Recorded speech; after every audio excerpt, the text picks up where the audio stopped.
Fish Stripes Live, coming at you on a Tuesday night here from Gainesville, Florida this time. I am Ethan Badowski, joined as always by Kevin Barral and Isaac Azut.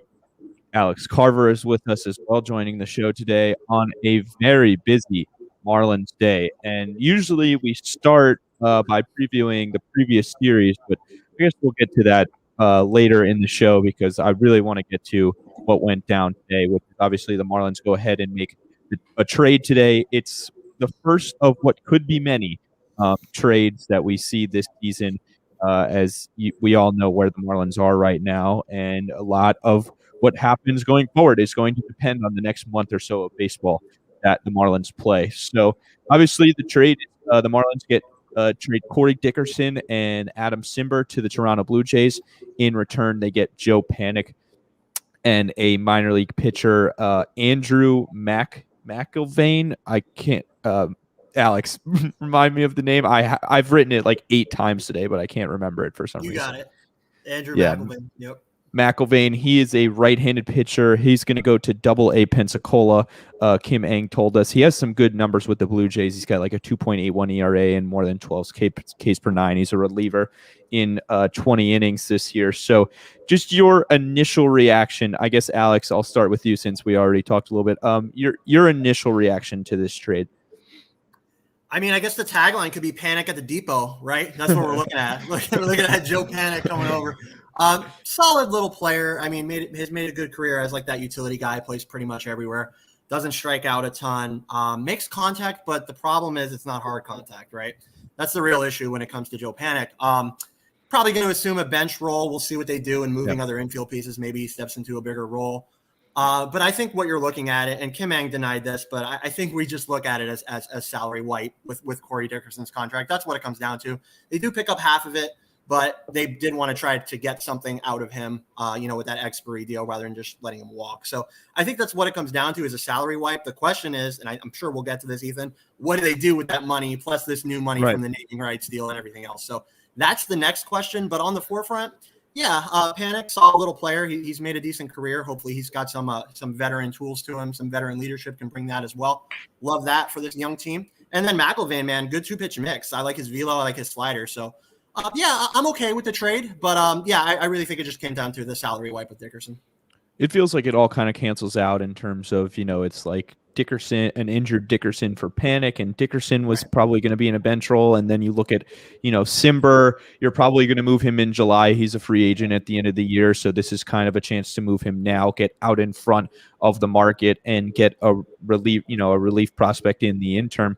Isaac, I think the big thing here is what it says for Jesus Sanchez. No.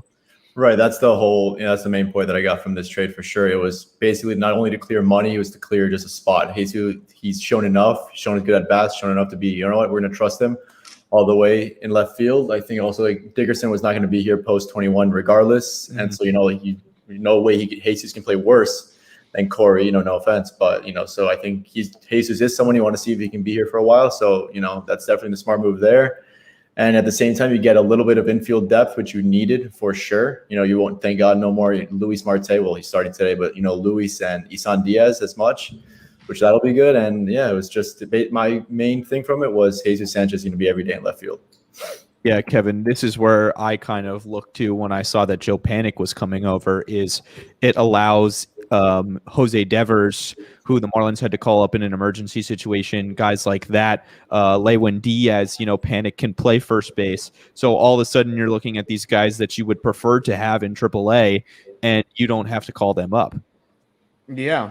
I mean, first of all, I think Corey Dickerson they're going to trade him either way. They're going to get some value for him. And I mean, you told me Isan's not going to come up anytime soon now with Joe Panik as the utility guy. I think this trade pretty much, when it comes to, on the side of Joe Panik, is he's going to be the utility, the depth that the Marlins have needed. He's a good bat, 246 batting average. It's what they need. No more Isan for a long time. Jose Devers is going to get its reps as well as Lewin, which is what I think we've all agreed to that they need right now. So, and at the end of the day, I think it was a good trade on both ends for the Blue Jays and the Marlins. Yeah, trades don't always have to have winners, and now you kind of pair, Joe Panic with John Birdie, both guys that are versatile. Panic likely to come off the bench, and honestly, I've always said that Birdie is kind of better in his everyday role, but he's been really good, or he's better in that utility man role, but he's been a lot better since he's been playing every day. Yeah. So this kind of allows some cushion to Birdie behind there. And like I said, Panic is a guy that can play every day. So Noah, you're obviously the Asan guy for whatever reason. There's still the Holt holding out there.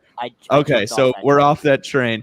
But what were your the Mags train? I will stay on until it dies. The Mags train never dies. Well, he just got knocked down the totem pole a little more by another lefty bat coming in. But just what do you think this did for the Marlins in terms of what do you think they get out of this trade in the short term? I think I was upset to see Simber go. I really liked the way he pitched. I think we get the infield depth that we need, desperately need, even though Birdie is Birdie and he's awesome. Miguel Rojas is still dealing with his finger, so he needs some time off. He needs to be able to slowly come back into playing every day. We still have Luis Marte, and I don't want to hear any slander on him yet. Don't want to hear it. I don't want to hear it. He takes some really impressive BP. I'll say this: I've seen his BP a few times, and he puts on a bit of a show. So you never know. So I'm excited to see what's gonna happen. I got a little scared when I saw that Miggy wasn't in the lineup today. And I was like, oh no. I know how this story ends. But then it came out that he's not feeling well. So then I'm like, okay, whew. Yeah, I just kind of looked at that. Speaking, since we're on that subject, just an extra off day, like you mentioned, Noah. The finger, I still don't think is 100%. I think Rojas kind of took this. Definitely not. He has to wear something on his glove. Yeah, he kind of took this initiative of I have to come back because we have to play with such a sense of urgency. And this is something I wanted to talk about. That I wrote an article about this, and it's pretty clear the sense of urgency the Marlins are showing. I want to get your guys' thoughts on what Miguel Rojas had to say on Chris Rose's podcast yesterday, where he goes on and he says, if the Marlins were to trade me and they think that's the best thing for them, I'm in support of it because I want whatever is best for the Marlins organization. So, Alex, I'm going to go to you first on this because I know you love talking about the leadership qualities of Miguel Rojas, and this is kind of what I wrote about. But just the kind of person he is, the kind of balls it takes to say, if this is what it's going to take, then I'm willing to do it. Yeah, man. As you said, it's just a guy that's willing to do whatever it takes, whether that means him leaving the organization or him being with the organization to help the team win. And that's just his commitment to this organization. That's his level of commitment. He wants what's best for us, whether he's here or whether he's not. Hopefully he's here long term. I really hope he is. We love to hear Ken say today, Ethan, I know you were there, that it looks very good that he will be here next season. Love it. I want him here not only as a player. After he retires, I would like him here as well in a coaching role because I think he definitely belongs in that role as well. It just speaks to the level of commitment, man. That's the kind of guy he is. Yeah, go ahead, Noah. I think not only will he be the leader of this team until he retires. I think if he doesn't go to the Hall of Fame as a player, he's going to go to the Hall of Fame as some sort of coach.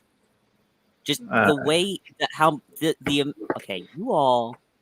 He's not going to go to the Hall of Fame as a player. Like he was a utility player for a long time. Like maybe if there was a deserved utility wing at the Hall of Fame, he could go. But he's not going to go to the Hall of Fame as a player. Yeah, I love Miguel, Ethan, and I put it this way in my article not too long ago, like a couple weeks ago when I wrote about it.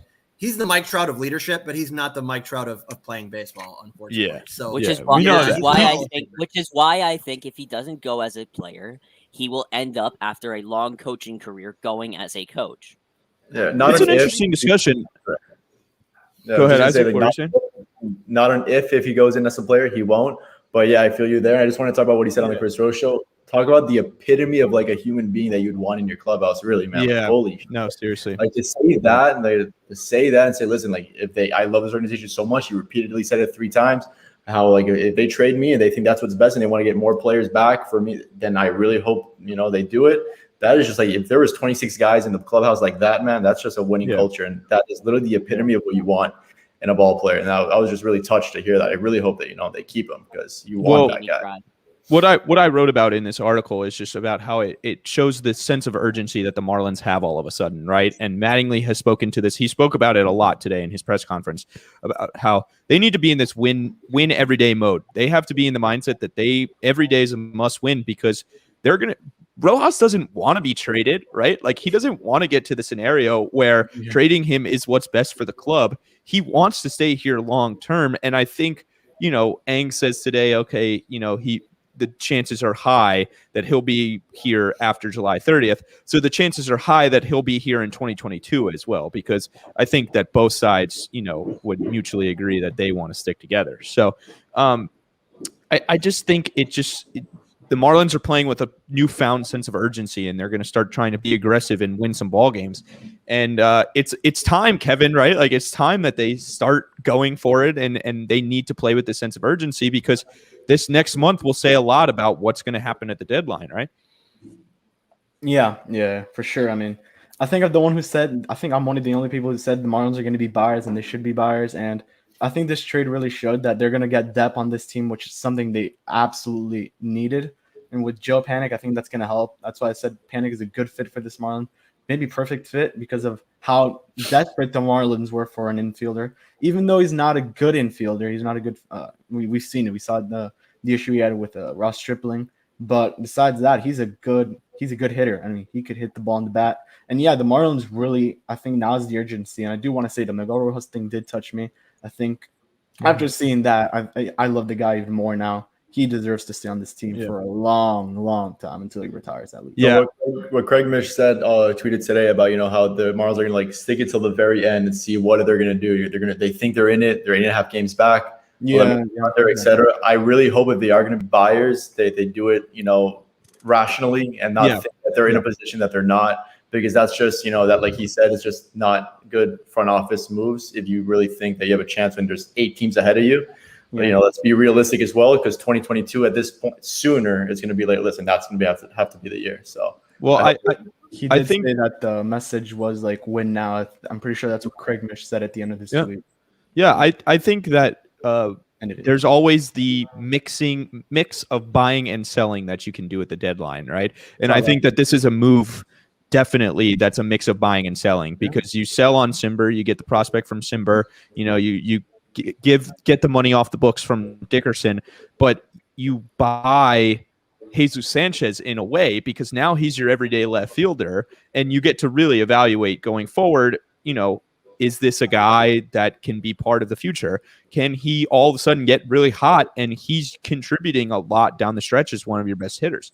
So I think that, I agree with Ang when she says that this is a mix of buying and selling. This is, a now and a later move. And I go ahead. No, that the Blue Jays were interested in Dickerson. I'm pretty sure last winter was the report. Yeah. So they wanted this guy for a while. Both Ang and Mattingly, Mattingly said that he wasn't surprised when he found out that Dickerson was going to the Blue Jays, because the Blue Jays had been after him for a while. So anyway, the other thing that I want to get to, and it's again, we're going to talk about it on every stream, is Starling Marte. And so Ang is asked once again whether the Marlins have had any talks with Starling Marte. And this time she says, we have. And we've made the approach to Marte, and we've expressed interest to him that we would like to keep him around in the future. What that means, we don't know. She wouldn't really give us a ton on how much progress has been made. Doesn't seem like there has been. It just kind of seems like they're in the initial phases where they've expressed interest. Her words were, we've expressed interest to Marte that we would like to keep him around for the future. Obviously, that's big news that gets a lot of people excited, and it kind of, Alex, brings a calm to the fan base a little bit, would you say?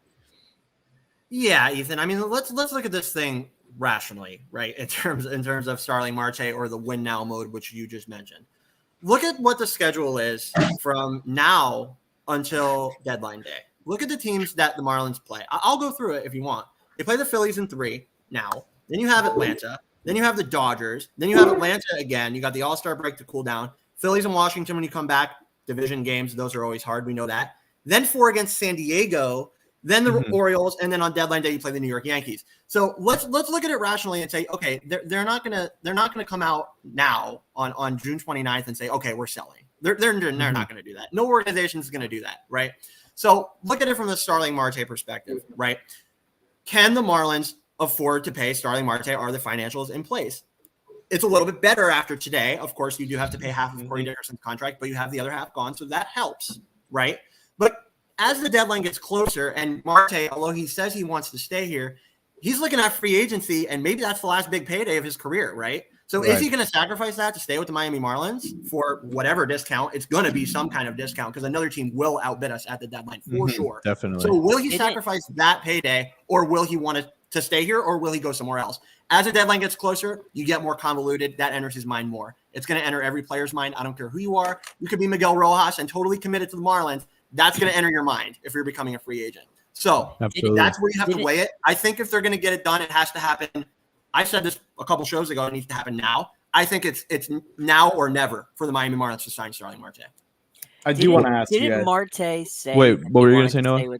Didn't Marte say that he wanted to stay with? So this is, of course, interesting, right? So he can say that, and he may be telling the truth. He may be lying, but he might also not think the same way when he gets to the end of the season and the New York Yankees come calling with $20 million, So obviously I think the Marlins definitely have the financial prowess to offer him like what I said before the year was the Michael Brantley deal, which would be 2 years, $32 million at $16 million a year. The Marlins definitely have that money. I mean, they just, they're paying him 12.5 right now. They got a $4 million stadium deal. They got the big TV deal. Now they get this money cleared off with Dickerson. So they definitely have the money to pay Marte that much money.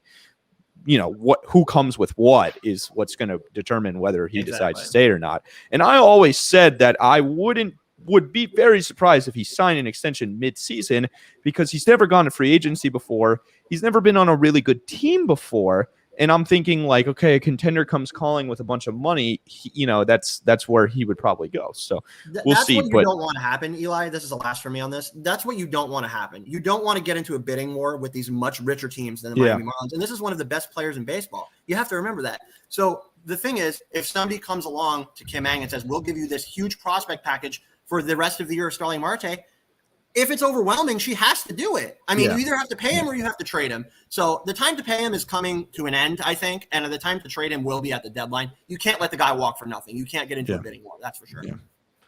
Isaac, Kevin, your thoughts on what we have here? I do want to say. I mean, I want to ask you this. I think we all could agree. I mean, hopefully. I think that Marte is the best player in the Marlins as of right now, and I think. It's pretty clear. Pretty clear. Yeah. Yeah, no, I just want to make sure. I mean, I know Noel is a Magneuris Sierra fan here, so you never know. Okay, hang on a second. My Magneuris Sierra fandom only goes so far. I'm not saying he's the best on the team. I'm saying that he's good for what we need him for.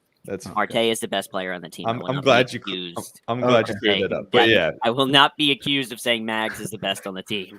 Marte is certainly the best player. Okay, yeah. I think we all agree there. I think if he goes to one of these superstar teams like the Dodgers, his role may be shortened. I mean, a little bit less than what it would be on the Marlins.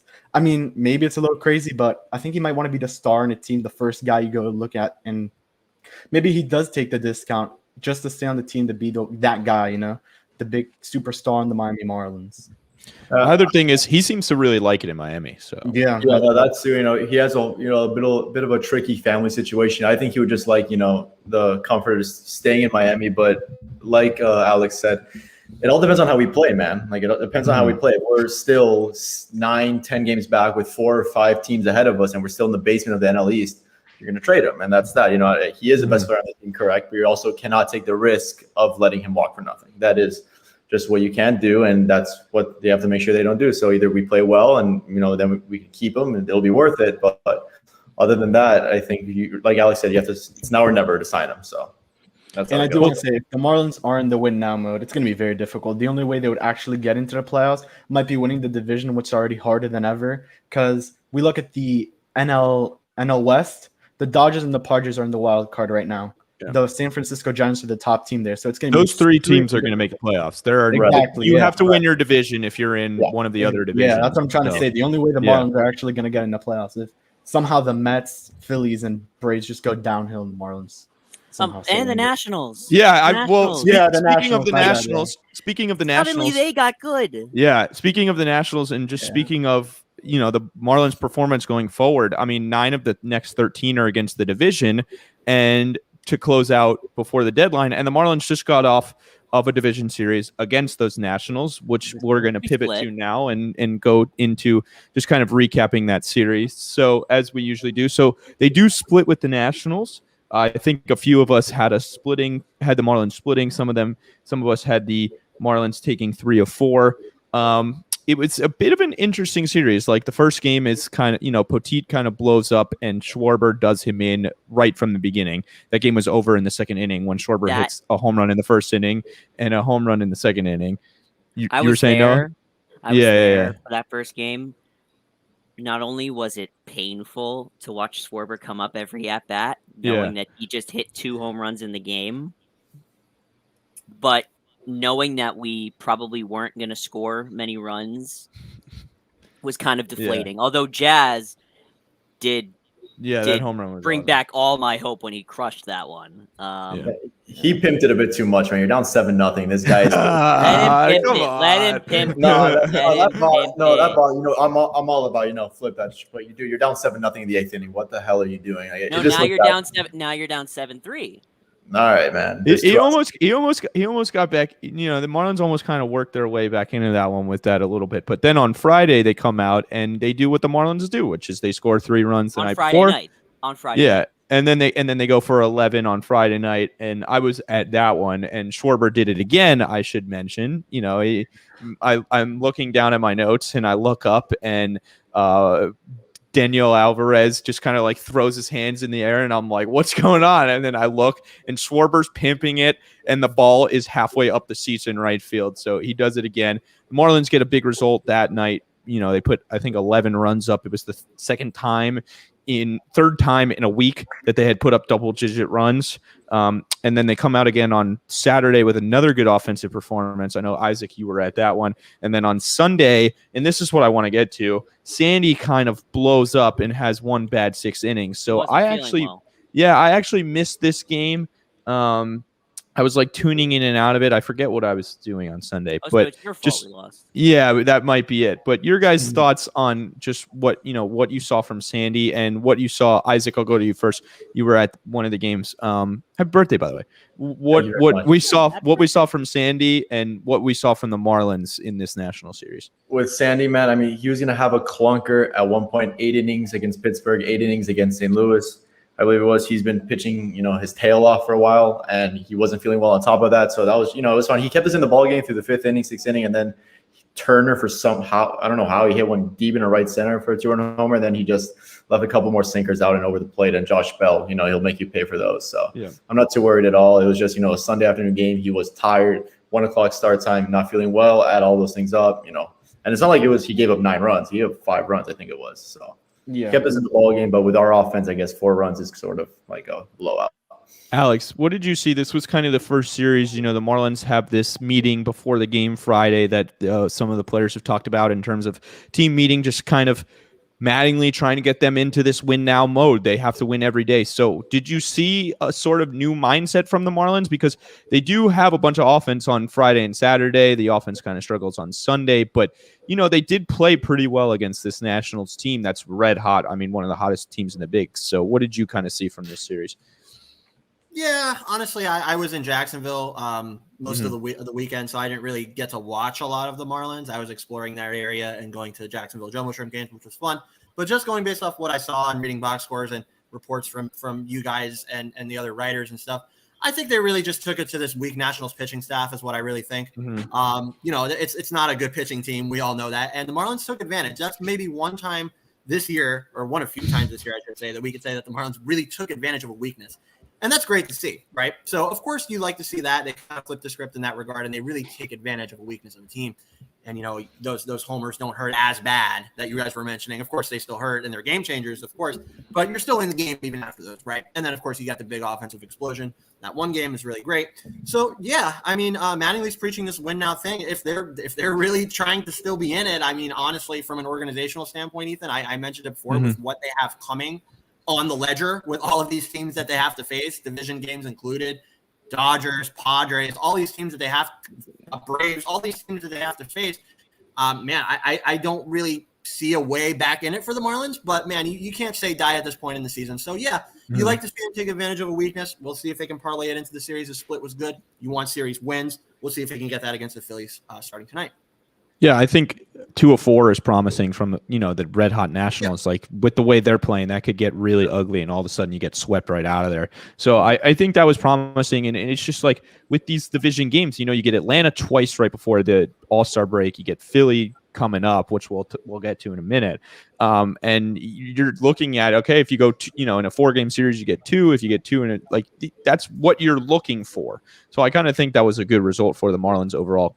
Noah, I think you were at a few of those games. So what have you seen recently from the Marlins? I was at the Blue Jays game on Tuesday and the Marlins and Nationals game on Thursday.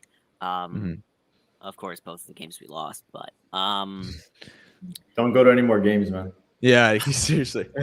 I'm 4-4 on the season, so not bad. What have you seen from the team recently? Jazz is just amazing. He leading off with a triple in Saturday and Sunday. That was electric. Those were amazing, and we scored runs on both of them. He's producing, and he's doing what we need him to do, although not later in the games. We prefer maybe more of it, but I'm okay with him getting a triple in the first inning and scoring every game. At least one of those a game, one run producing hit a game, and I'm fine. That's more than enough that we need from him. We need everyone else to step up, but I'm excited. I'm nervous. This series could really, really, really be a stepping stone to something fun, or it could just bury us deeper in the hole. Yeah. Kevin, your thoughts? Yeah, it was a series. I think I did say the Marlins would split. It was one that I think it was an up and down series. The first game was not good. I turned off the TV after the second inning. The other 2 games, I did not watch the second one because I was not able to. The third one I did watch. The last one, the notification came in that Trey Turner hit a 2-run homer, and I thought that was a joke. But he is a good hitter, so we cannot lie. And then Josh Bell hit a homer, and that's when I lost hope for that game. So overall, it's a good game. Alex said it. The Marlins really did get to the weakness of the Nationals, which was the pitching, even though I think they could have won that first game if Poteet would have pitched a lot better, since the pitcher was not the best pitcher either. I forgot who it was right now. Joe Ross. It was Joe Ross. Yeah, it was one of the weaker I had pitchers. never heard of him, and all of a sudden he's shoving. There's two Rosses out there. I never know which one is which, but yeah, he did kind of, he's having a tough. It was one of those games where pitchers having a tough year and shoves against the Marlins. So yeah, I know, but at the end of the day, Schwarber went off. I mean, yeah, that guy's Schwarber's on another planet. Did he get to 4? Did he ever get to 4? 3. I think he got 3, right? Okay, so he stayed below the over. Yeah, he stayed just under what we predicted for him. But yeah, I mean, he is on another kind of tear. I know he hit 2 more last night, and it's just like nuts. If you play MLB The Show, get ready for Lightning Schwarber. So anyway, let's get moving forward into this series coming up, and I've got my notes on the Phillies here. Just going to read these off to you guys. So the Phillies come in at 36-40. They are 4th place in the National League East. The Marlins are actually 4-3 against the Phillies this year. So they've had some success against Phillies, and they've had some success against the Phillies in the past. In the past couple of years, they were pretty good against the Phillies last year. So the Phillies come in a rut. They're 3-7 in their last 10 games. They actually have the lowest run differential in the division at -20. So they. And really what it comes down to with them is the bullpen, which we'll get to in a second. Not the greatest offense. You would kind of think that with some of the names in their lineup, they would have a pretty good offense, but they're actually 18th in both OPS and weighted runs created plus. So I think it's safe to say they're the 18th best offense in baseball. So below average there. They've got this kind of three-headed monster in a way. Might be two with Eflin maybe thrown in there as well, but 3.99 starter ERA, that's 13th in baseball. But we see Nola, but we don't see Wheeler in this series. He just pitched. We'll get to the pitching matchups in a second. 4.55 bullpen ERA. This is where it really comes in. That's 21st in all of baseball. And you think the Marlins bullpen has been bad this year. The Phillies have the most blown saves in Major League Baseball this year with 21. I looked last week, and it was the Giants with 16. So I'm pretty sure that the Phillies blew at least 5 or 6 saves this week. Even I think they had one game where they blew they blew 2 saves. in one game. They blew 2 in. It was only 2? I think it was more than 2. It felt like more than 2. I think it was 4. I think I saw that they've blown 6 saves in 5 games or something like that. Was it the Nationals game that was like 13-12? The one that they blew the saves? I know they did that. They blew one to the Mets. They have 6 blown saves. They have 21 blown saves on the year. That's 5 more than the second place Giants and 6 more than your third place Miami Marlins. How can you, Eli, if you can get back into here, how can you possibly blow 4 saves in a game? When the starter only goes a couple innings and then every reliever screws up in between, it's tricky. You know, I think the Marlins actually had a game like last year where they blew like. Now, man, it's hard. It's very, very hard. Yeah, this is a special group. That's crazy. I know that there was actually like one weird thing about saves is that like in the 29-9 game last year, one of the Braves pitchers blew a save somehow. So anyway, was it the game against the Nationals where they kept going back and forth and back and forth? And I think it must have been, or I know that they had the lead twice against the Mets. Like my buddy was at the Mets game, and anyway, the bullpen is terrible. Their bullpen, as bad as the Marlins bullpen has been in clutch situations, their bullpen has been even worse. And it just seems like the Phillies have a bad bullpen every year. That seems to be their problem every year. They are getting healthy. The last time we saw the Phillies, they didn't have Harper. They didn't have JT. They have both those guys back for this series. Segura is just like Springer was activated on the first day of the Blue Jays series. Segura is activated, and he's having a great year. Gene Segura, the second baseman for the Phillies, was just activated today. They still don't have Didi, and for some reason, Alec Boehm kind of stinks. Like he's having a really terrible year after it seemed like he was going to be a Marlin killer in his rookie year. He had a great rookie year. So, Isaac, I'll go to you. Your overall impressions when you look at the Phillies here. Of just what you expect to see from them and how the Marlins kind of match up. You know, first of all, I didn't see what's happening to Alec Boehm coming, man. I thought he was going to be a stud. I don't know what's, he is stud. I thought he was nasty last year. He was just having tremendous at-bat after tremendous at-bat. When it comes to the Phillies, you know, there's some, you know, like 3-4 is obviously some firepower there. But other than that, like you said, the bullpen, I think, especially in the last 2 weeks, it has an ERA of over 7. And the starting pitching is just not, you know, Vince Velasquez, the Marlins always have his number. And so, yeah, other than, you know, Reese is having a decent year, I'm looking forward to seeing Trevor Rogers back after his, you know, clunker for his standards. But, you know, he gave up 3 runs in 5 against Toronto. But I'd love to see him come back against Philly and see how he does. Yeah, that was an interesting start for Trevor, and we'll see him tonight. Looking forward to seeing him tonight because I was talking with my buddies today about how Trevor has won both National League Rookie of the Month awards, and it's possible that like Patrick Wisdom from the Cubs is going to win it. He hit another home run last night, and he's been crazy good. But it's like Trevor still having a very good month, despite the fact that it might not have been at the standard that he set for himself the first 2 months. So, Alex, this Phillies team, when you look at it, how do you see the Marlins kind of matching up in this series? Yeah, Isaac mentioned that the Marlins are always good against Vince Velasquez, and that's definitely true. We see him tonight. They're also really good against Zach Eflin. They hit 274 against Zach Eflin in his career in 12 starts, so pretty good. Yeah, I mean, I like tonight for sure. I definitely like the Eflin matchup for sure as well. I think that's Pablo, I believe, on that. Yeah, Pablo. That's on Thursday. Pablo? Yeah, Pablo Yeah, on Thursday. he did pretty well last start. So, yeah, I mean, I think Pablo's back on the horse after that one rough one that he had, I believe. So, yeah, definitely. I agree that this is another winnable situation for the Marlins. It's a terrible pitching staff. Well, terrible bullpen. Pitching staff's okay. You do have Nola, and it looks like probably Jordan Holloway tomorrow. Yep.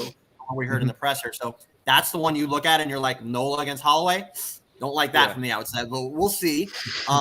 Yeah, I mean, Holloway is going to be on like 8 days rest. He last pitched in AAA like I think last week, like a week ago now. So yeah, definitely a winnable series for sure. I think it's a series that the Marlins have to take if they're still serious about contending. We're going to say that a lot about a lot of these series. Yep. But this one for sure. Sure. I think we have to look at it and say, okay, we have to get 2 of 3. So I think we match up pretty well, honestly, Ethan, just based off how we do against Velasquez and Eflin. And then Nola's going to be the question mark with Holloway going, but we'll see what happens. Well, I think the Marlins, if you look at it, so these are the pitching matchups tonight is Trevor Rogers against Vince Velasquez. Tomorrow, presumably, I can't remember what the word Donnie used was, but he was funny about it. Perhaps Jordan Holloway and Aaron Nola tomorrow. Oh, it's Jordan Holloway. And then Zach Eflin and Pablo Lopez go Thursday. So you look at that and you think, okay, the Marlins probably have the advantage in 2 out of 3 of those. So it lines up pretty well for the Marlins to take 2 of 3 here, and they really need to take 2 of 3. What Kevin, what do you see for the Marlins in terms of what they need to do to actually do it and take 2 of 3 here? Oh, get to the bullpen. This bullpen's horrible. That's the reason why the Phillies haven't been able to make the playoffs. We saw it last year. Straight up the reason they didn't make it and the Marlins did. But I mean, I will say this Phillies team is a lot more healthier than what we saw last time. They got JT back. So, but besides that, it's Vince Velasquez. He has a 4.74 ERA. If the Marlins just get to the pitching early and then they continue to get to the bullpen, I think the Marlins should be able to take 2 or 3 with no issues. Noah, your thoughts? So I, of course, am looking at the player matchups right now, and as I think I said the last time we faced the Phillies, Starling Marte loves hitting against Vince Velasquez. He's now in 7 plate appearances, batting .714 against him. So that's fun. That's something to look out for tonight. That might be some fun. I think we sweep this series. Honestly, I think we sweep this series. This new mindset of we've got to win now, facing a team that honestly is not very good. Their pitchers, we hit very well against their pitchers, and their bullpen is absolutely atrocious. I think we're in a good spot right now to take to sweep a series here. Yeah, well, I think it's just kind of what you talked about, right? Which is, the Marlins have this win now thing that they're talking about. And, Jazz says the team is really coming together. And Miggy Rowe has shown initiative. And there was a team meeting. And Mattingly is really talking about, we got to win every day. So they take 2 of 4 from the Nationals. And that's a pretty good start. But you want to see them kind of roll momentum over into this series, right? Yeah. Yeah, you're gonna start wanting to win some series, obviously, eventually now, and especially a month to go. You're gonna want to start. You can't be splitting. You can't be losing 2 out of 3 anymore. If we're gonna be this team that buys a little bit or stays put, you're gonna have to start winning 2 out of 3 and 3 out of 4. So let's see if they can do it tonight. Just 2 out of 3. I think a sweep is possible, as Noah said. I think they are in a good position to sweep this series for sure. Play well against the Phillies. They play extremely well against the Phillies at home. So they are in a good position to do this. Give them a little bit of a head start against the tougher teams that we have coming up after. And the good thing about this let's win now mentality is their schedule is extremely difficult. I mean, even though the Marlins play very well against their own division, you have the Dodgers and the Padres, teams that as of right now, I'm pretty sure are put in the wild card. And then you come back from the All-Star break, you play the Yankees, you play the Phillies again, which the Phillies aren't a good team, but sometimes they get to the Marlins, sometimes. And then you have the Padres again and the Yankees. This is probably the hardest month. We don't have the Padres before the break. Yeah, after the break. After the break. After the break. Yeah, you said that we had the Padres before the break. Well, don't we? Oh no, we have the we go. No, we got Phillies at Braves, at home against the Dodgers. Yeah, Phillies, Dodgers, Braves, All-Star break, and then the Padres after. Man, those 2 Braves series, like getting the Braves back to back like that, like. The Marlins have played very well against Braves this year. But doesn't that just feel like a recipe for disaster where the Marlins need some wins before the deadline and they've got to go to Atlanta and they've got to come home and play the Braves again, who we know always have their number. And the Dodgers you can just kind of like throw out. Right. You know what I mean? Yeah. Like four against the Dodgers is a tall ask. It's brutal. Before the break. So, I mean, I will say that's your season pretty much. I mean, I hate to say that make it seem like it all comes down to that. But, man, if you lose 4 of 6, done. Sorry. I do want to say I do. no hit the Dodgers. So that gives me a little bit of hope. The Cubs did no-hit the Dodgers. That was pretty awesome. I fell asleep right before the bottom of the ninth inning of that one. But, you look at it, and I don't think you're necessarily wrong, Alex. Like, if you lose 4 of 6 and you go into the All-Star break kind of slumping, like, it can be really hard to come out of the All-Star. As much as, like, if you go in hot, you're afraid that it's going to kind of throw you off. But if you go in cold, then it really, especially with the position the Marlins are in, then you really might look at a snowball coming out of the All-Star break. And yeah, I look at this schedule, and it is a little favorable in terms of the fact that you look at, Phillies before this is going up to the deadline, because everything right now comes down to going up to the deadline. So Phillies twice, you play well against the Phils. Braves twice, you play well against the Braves. You get the Orioles for 2 in there. Obviously, they had a little bit of trouble with the Orioles earlier in the year, but that's a team that you should beat up on. And the Yankees aren't necessarily playing great baseball. Yeah. But then you get the Dodgers and the freaking Padres, and it just like makes you it's a downer, right? You get 8 against those guys, and you're looking at it. I said before, if they're still wanting to win, and we heard that today, it's going to take a lot to stay in it, to even stay in it, and then they have to get to the top of the division. So I mean, I don't see it happening. I mean, I hate to be Debbie Downer or Mr. Naysayer, but man, it's going to be really, really hard. And then, it all comes down to July 30th, and what do they do there? So interesting case. I mean, all credit to them for wanting to stay in it for the fans and wanting to compete. I get it. We know Jeter's never going to admit defeat. Never. That's where we're at. That's what this ownership is. They want to win, and they're going to stay in it to the bitter end. But man, it's going to be hard. Well, when Mish had that podcast about his conversation with Starling Marte and just kind of talking about what the Marlins would do with him, he said he doesn't think he thinks Marte will be on the team at the end of the year because this ownership is never going to give up. They're never going to boot a season, especially freaking Derek Jeter. I mean, one of the great winners of all times. He's never going to give up on anything.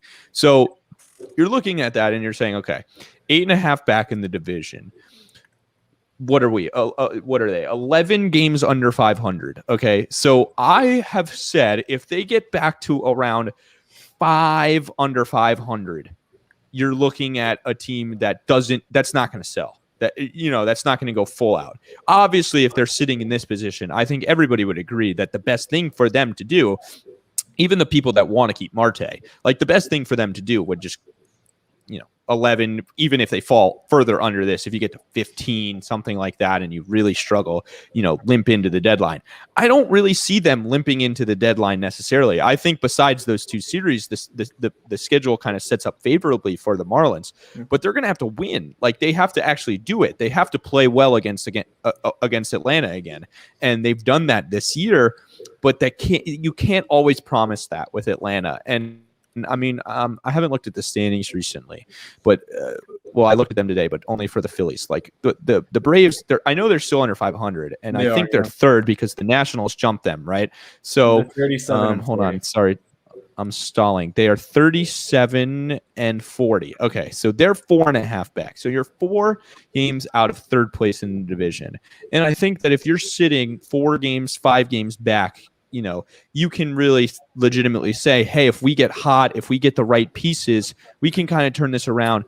And I don't think the Marlins have to necessarily show that they can make the playoffs to convince the organization not to sell, because I don't think the organization expected them to make the playoffs this year. We all know, the 60 game situation really set up well for them to make the playoffs. Maybe people's heads got a little too big, a little expectations a little too high, and it turned into some playoff expectations. But if you really looked at it, come on, So I think the sad thing is that they might have expected them to make, the front office. I think they were going to make the playoffs. Yeah, but the problem is they set up the team to be pitching centric, and I mean that's fine with me. The strength of the team is starting pitching, but a little more offense would have been really great to have.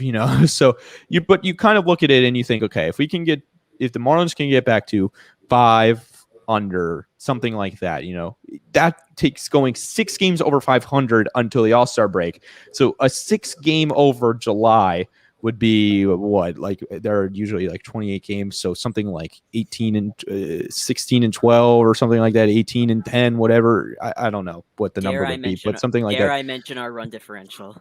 No, the run differential thing like kind of shows that this team, I don't love using run differential, but I think you can use it to kind of like compare teams. So you look at the fact that like the Mariners are a few games over 500 with a negative 43 run differential or whatever it was. And then the Marlins are looking at, 11 games under 500 with a positive run differential. And you say, this team's probably been pretty lucky and this team's probably been pretty unlucky. But like we talked about last stream, it comes down to the 1-run games. So I don't know, man. This is certainly a huge series for the Marlins. In every series, it's a high anxiety time to be a Marlins fan. Would you agree? Because you're looking at every series feels like it's a huge series at this point. Because really, obviously the fate of this team specifically rests in the balance. But you're looking at the next year, the year after, 2 years after, maybe. See you, Noah. Thanks for joining us. But, you look at the next couple years, and that could be all of a sudden you're looking at these series could determine the way the team sets up the next couple years because, Marte might be gone. Miggy Rowe, who knows? I don't think there's any chance that he gets traded, even if they fall out of it, just because of what he means to the team. But, man, it's anxiety. I don't really identify as a fan as much as I used to because I've just gotten so into covering the team and stuff. But Isaac, and Kevin, you got, and even Alex, you guys really go full fan for this team. So just kind of talk to me about like the anxiety this team is creating with this win now mentality. Kind of. It's a good and a bad anxiety. It's good and bad. I'll say it's good because if the Marlins start winning. Man, I'll see that. I would like to see that any day. And if they start buying, even better. If they start losing, the fan base is not going to like that too much. But I mean, it's anxious too because you just want it to be July 30th already to see what this front office has been thinking throughout this whole month, and you just want to see what happens. I mean, that's what I'm waiting for. I'm waiting for July 30th, man. It's going to be crazy, or 31st. No, it's going to be crazy, and I think the deadline is actually the 30th this year, but I don't really know 30th. Why. But. Say again. Yeah, you'd think it'd be like August 31st, like last year. And they did it because the 31st, I think it falls on a Sunday this year, and they wanted people to be off on that Sunday. Just a work-life balance thing. Okay, so so the deadline is on the 30th this year, but yeah, you're right, Kevin. It's gonna be a long ass month. Like it's gonna be a long month of all these storylines. And Isaac, what point do you say this month really shortens up? And in terms of based on how the Marlins play, at what point does it get to, all right, this team's going to sell, this team's going to, what point does it kind of shorten up? I think honestly, unfortunately, the second you lose a series, you lose 2 out of 3 to Philly, I think it's done, dude. And I what it should be like. I don't know if Jeter and company are going to agree, but you lose 2 out of 3 to Philly, you get swept by Philly. What, you're not going to beat Atlanta, you're not going to beat the Dodgers. What are you going to do? So unfortunately, the minute you lose a series, I think it's done. Which is fine. You have Jesus in left. It'll be like fun. You'll see Lewin. It's fine. And they will try and win in 2022. But for this year specifically, you can't lose any more series. So that's I think the thing that's tough here is, you get 4 out of the next 6, okay, and then you're back to 9 games under 500, but then the freaking Dodgers come to town, and it's like, what do you do about that? There's nothing you can do about the fact that the Dodgers are going to come to town. They're probably going to beat up pretty good on the Marlins. Maybe the Marlins can force a split. Maybe they take 1, but they're probably going to beat up pretty good, and that's going to have a lot of people. I know the way Marlins fans work. That's going to have a lot of people down in the dumps and ready to just kind of boot the season. But then, the Braves again, and then whatever happens after that. But Alex, is it kind of like hold on through that Dodger series and then see what they do against Atlanta? Are you taking this all the way to the All-Star break? Yeah, I mean, I mentioned the schedule at the beginning of the show, Ethan, and honestly, I mean, just to go back to what you said about, you cover the team and you're more so a writer than a fan. Fair. We know your loyalties to Chicago as well, so fair there. That's another factor to it. Anyways, I think just to comment on that real quick, I only can write about this team and stomach this team as much as I do and cover the prospects the way that I do on my own channel because I'm a fan, and I'm a fan first and foremost. So I just want to get that out of the way. Anyways, past that, I agree with Isaac. Isaac got it perfect. The second that you lose a series, it's over. I mean, if you lose 2 of 3 to the Phillies, it's over. If you lose, like I was talking about, 4 of 6 to Atlanta, you're done. And then you have, like you said, the Dodgers coming in. If you can't beat the Dodgers or I'm sorry, if you can't beat the Phillies or the Braves, how are you going to get past 3 against the Dodgers? Mhm. And then they got the San Diego Padres and then the Yankees. So, everything put together and the way that the schedule lines up, you said it's favorable. I think brutal. it's not. It's brutal. No, I think it's it's brutal. not favorable. In some ways it is because, you have the division games and those can always go either way, starting tonight, of course. It can But make yeah, up a man. lot of ground in the division. If you want to talk about, they don't have to necessarily be a competing team in the major leagues, but they have to at least work their way back to like 3rd place, 4th place, 2nd place in the division. You're playing the 3rd and 4th place teams in the division a bunch here. So all of a sudden you can make up a ton of ground really quickly on these teams. That's kind of why I think it sets up favorably. No, yeah, Exactly that's right. why. I mean, those division games can always go either way. And you're totally right. But man, we talked about it before about how these owners, or the owner, I should say, Derek Jeter and the GM Kim Ng, they're used to winning baseball. Kim Ng's used to winning baseball. Yeah. White Sox, Dodgers, wherever else she's been. Yankees. Jeter used to winning, the Yankees as well. So yeah, I mean they're used to winning, and they're not going to admit defeat before it's over. But you also have to look at it from the standpoint of the business standpoint. And we know Jeter and now Ng in this role as GM, it's new for them to look at it and have to admit defeat. But I think that's coming, and it's coming very quickly for this Marlins team. It's going to come to a point where they're going to have to say, you know what, it's over. We did our best. We have to sell, and they're going to have to look at fans in the face and say, you know what, this is the way it is, and that day is coming, and it's coming quickly.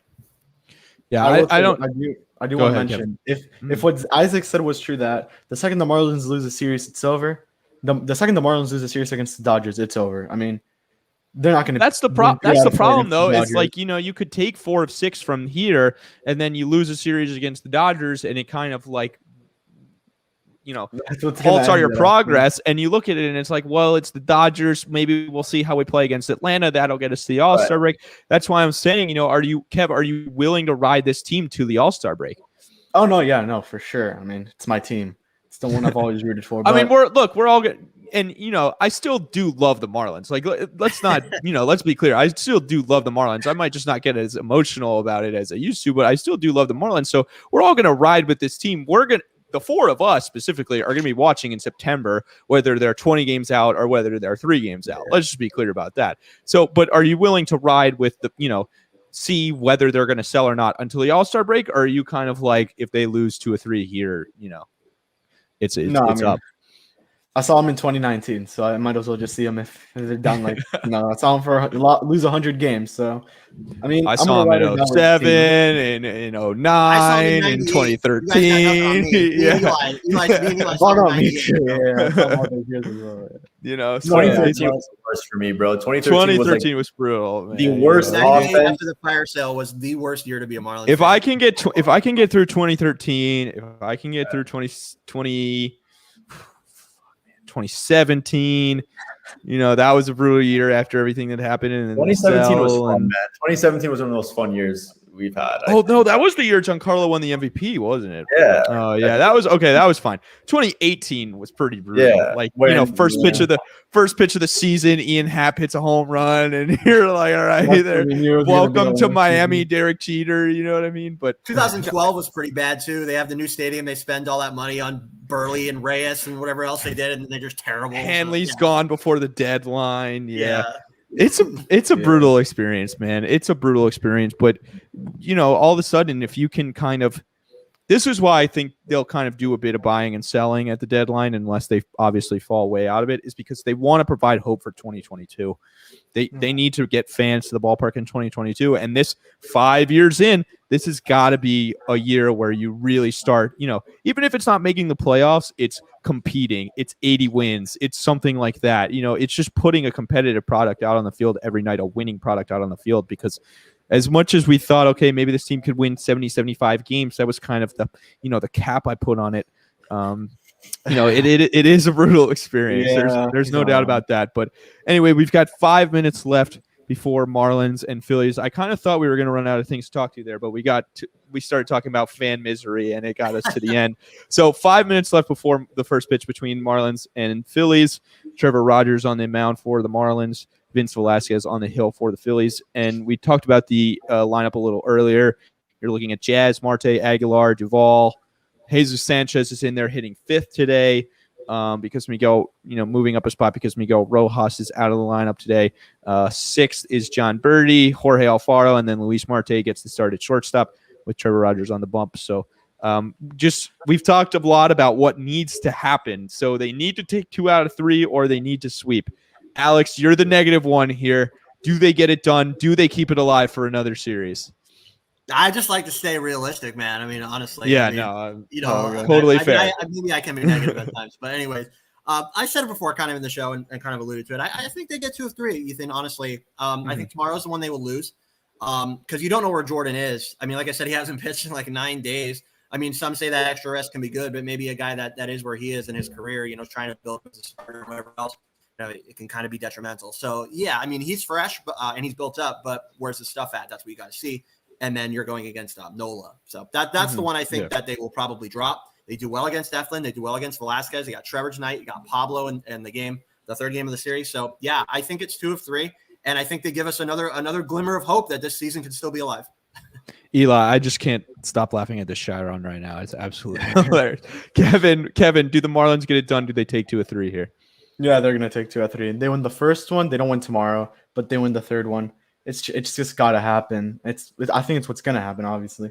And I will say, this Corey Dickerson trade, I think, will start some little couple of smaller trades that the Marlins should be making. Some that is buying and selling. They sold Simber. They bought Panic, if you want to say. If the Marlins do some of that, I think this team should be at a point where they could at least compete with the Dodgers. I think they should be prepping a little bit for the Dodgers, because that's going to define the season, in my opinion. Yeah. Especially these games as well. But that's a brutal series to have to define. Yeah, that's why I'm saying prepping. Isaac, do the Marlins get it done? Yeah, for this series, the season will be, technically alive. How me and Alex described it, the minute they lose, I think it's done. And the only favorable thing about this month is the Orioles. By the time the Orioles come, it's too late. It'll be a decision will have been made already. So to me, that's irrelevant. But yeah, if they're going to lose a series, it won't be this one. I don't think so. Personally, I think they might sweep. I really do. But yeah, they will get it done this series, no doubt. I think this series, I think tonight will tell us a lot about this series and the Marlins' mindset going forward, how much they buy into this win every day thing. Trevor's going tonight. He needs a bit of a bounce back. He was good last time, not great. He needs to be great tonight. It sets up favorably. It really does. When you look at the pitching matchups, it really sets up favorably for the Marlins. So I think I think they will. I believe in what Mattingly's pushing. From talking to those guys, from getting to know them a little bit, just from press conferences and stuff. I believe what they're pushing, and I believe those guys really buy into what Mattingly has to say. They value what he has to say, and I think they're going to buy into this win now mentality. And I think it sets up really well for them to go 2 out of 3 here, and they need it. This whole show was about the fact that they need to win 2 or 3 here, and I think they can. I think it sets up really favorably. And if Nola struggles, maybe you get into or Holloway pitches well, maybe all of a sudden you're looking at a bounce goes your way and you can steal that game. That would be a huge steal if the Marlins can take it tomorrow. I think tonight sets up really favorably. I think they win tonight, but anyway, another one. Here we go again, and if they lose 2 out of 3 here or they get swept, it'll be hard to find some content for this next stream. But anyway, 7:04 here. First pitch is coming up for Kevin, for Isaac, for Alex, for Noah earlier, for Eli on the decks. I am Ethan Badowski. Enjoy the series, enjoy the game, go Fish.